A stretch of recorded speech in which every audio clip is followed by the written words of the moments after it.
ahensya ng gobyerno na nag-i-issue po ng passport at birth certificate tulad po ng Philippine Statistics Authority at Department of Foreign Affairs.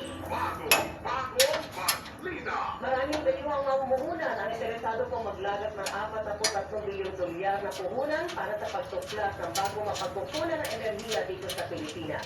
Ayon kay Department of Energy Secretary Sharon Garin, kabilang dyan ang mga mamumuhunan mula sa Australia, Israel, Estados Unidos at United Arab Emirates. Sinabi po ni Garin na matagal nang iniaalok ng gobyerno sa mga mamumuhunan ang joint gas and oil exploration sa bahagi ng West Philippine Sea, katulad ng sa Big Bang. Nagdulot ng mabigat na dalay ng trapiko ang dalawang aksidente sa EDSA northbound, bahagi po at makalampas ng Quezon Avenue flyover.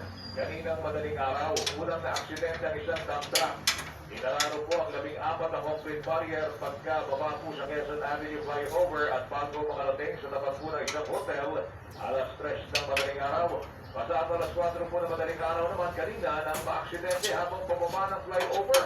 Ang isang dump truck po naman na bumangga sa isang hauler truck kung saan dalawa ang nasugatan. Bagong balita! 4,000 trabaho. Ang construction ng 4 na mga pumping station sa Quezon City. Kabilang dito ang Roas 1, Roas 2, Tapadon at Doña Imelda. Inaasahan na kapag natapos na ang construction ito, mareresolba na ang pagbaha sa Araneta Avenue, Banawe Street dahil mapapag-out na ang tubig na nagagaling sa ibang lugar papunta sa San Juan River. Nakasama sa 49 na flood-prone area na natukoy ng MMDA dito sa Metro Manila ang Araneta Avenue at Banawe Avenue mas na madalas pahain. Samantala sinabi rin ng MMDA na sisimulan na nila ang paglalagay ng mga AI CCTV camera sa Commonwealth Avenue.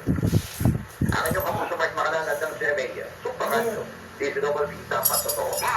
Bagong balita! At yan ang Double B, bagong balita. Baka ng dagdag pa mga detalye. Follow up sa iba pang programa na Super Radio DZWB. Ako po si Joel Reyes-Ubel. Ako naman po si Rowena Salvacion. Magandang umaga. Inyong napakinggan ang Double B, bagong balita. Walang kinikingan, walang pinoprotektahan. Servisyo, totoo lamang.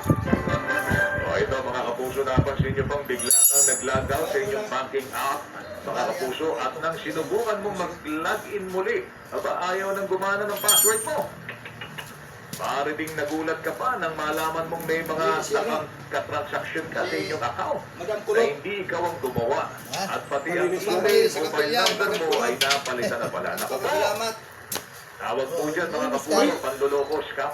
Ganito po ang mangyayari kapag nakuha na ng mga scammers ang control ng iyong account. Ito yung tinatawag nating account takeover. Isang uri po na scam po yan kung saan inaagaw ng mga kriminal ang access sa iyong account at kumikilos na parang ikaw, mga kapuso. Karaniwang nagsisimula ito sa pagnanakaw ng inyong mga login credentials sa pamagitan po ng phishing links, malware, o kahit simpleng pag-post ng information sa social media na pwedeng gamitin para makula ang iyong password. Kapag nakapasok na sila sa account mo, unang-una nilang pinapalitan yung contact details mo